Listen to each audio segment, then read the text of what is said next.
It's the soul poured into every build, the heartbeat of these incredible rides. Meet the artisans, the dreamers, the driving force behind these vehicles. This is the Heart of the Machine.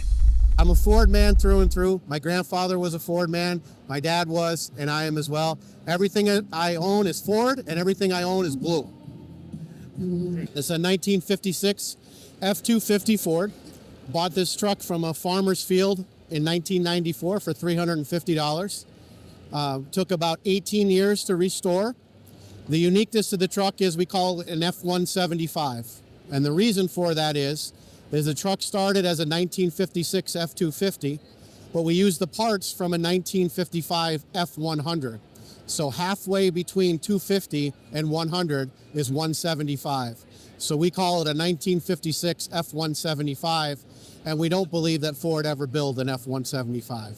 I did underneath. I did everything with the chassis work in my garage, and then in 2013 we went to a restoration shop to complete the last 8 years of the restoration, the paint and the body.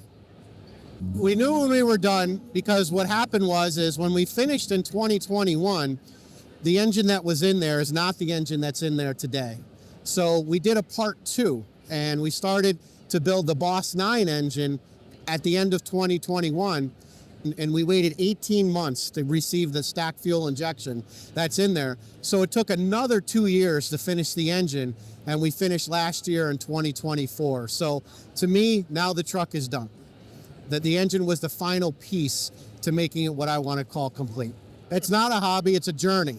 That's the biggest thing that I learned was, for a person that's not very patient, I learned a lot about being patient. So it was a lot of time and money, but we broke it down into small parts.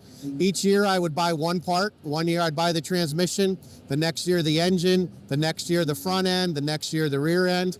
And that's how I was able to get it done. I, unfortunately, like many other people, don't have the ability to write one big check, but we broke it up into little parts and we were able to get to the finish line. It's more than I ever dreamed of, but what's more important about it is I like to tell the story of the truck, about purchasing it in 1994 for $350, the journey that I've been on, of the thought that I had of what the truck could be, some of the trucks that I saw at different shows that gave me inspiration to do mine like theirs. Some of the bigger people like Chip Foose and some of the details he did with his truck allowed me to do this truck in a similar fashion. So it was all about the journey, and I like to share that with others. You know, what I like is people will come to me and show me their truck and say, I'm working on this. And the first thing I say is, that's great because you can do it, but you just have to understand that it takes time. And in today's world, everything is instant.